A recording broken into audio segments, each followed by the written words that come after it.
You think that you're grieving the marriage. I used to think that too. But after sitting on both sides of divorce, I was the one who left, and now I coach men who are on the other side of that.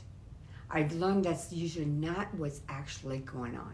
I'm Ruth Abraham, and I coach divorced men, which throws people off a little because I was the wife who asked for the divorce. And being on both sides of this, it has taught me something I really wish most people understood.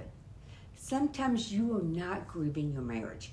You are grieving the person that you thought you would become. So let me tell you where this actually started for me, because it's not where you would think.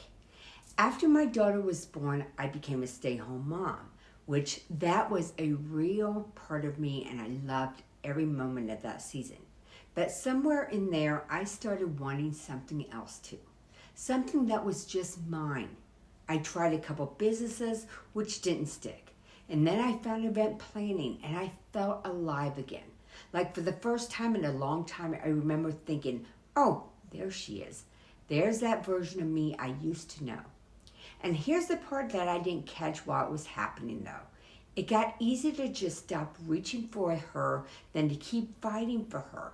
And no one told me I couldn't have both, the marriage and that dream. But I quietly told myself that. I didn't say it loud to anyone, including him. And honestly, that belief is what actually broke us. Not one fight, not one big betrayal, just a belief that I never said out loud, that I let make the decision for me instead. So when I finally asked for the divorce, I really thought I was grieving the marriage, but I wasn't.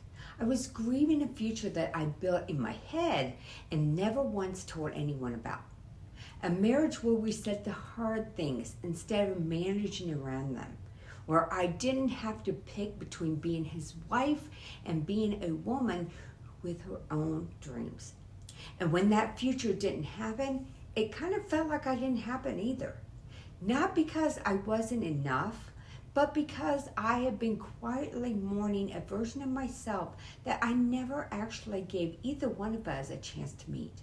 Now, if you're a man watching this after your own divorce, I want you to just sit with this for a second. That identity that you feel like you lost, when did it actually start slipping? Because for me, it wasn't the day I said I wanted divorce. It was years before that. The day I decided there just wasn't room for the woman I wanted to become.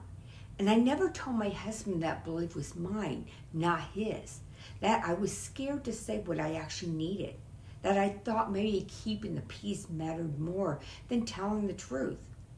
Those weren't things that he did to me. Those were beliefs that I walked into the marriage with, and I never once questioned until it was too late to bring them out into the open while we were still in it together. Okay, so I told you that I would give you something to actually do with this, not just something to feel. So here's what I would say. First, stop asking, what did I lose? And start asking, what was I quietly building or quietly giving up on way before the divorce even started? That question gets you to the real grief instead of the one sitting on the surface. Second, go find the belief that you never said out loud. Mine was, there's no room for both versions of me. Yours might be something like, my needs matter less than keeping the peace. Or, if I actually say what I want, I'll lose everything. Whatever it is, name it. Say it out loud to somebody. Because a belief that stays silent is a belief that's still running the show. And third, separate the two griefs. Grieve the marriage. That's real and that's allowed. And there's another loss in there too.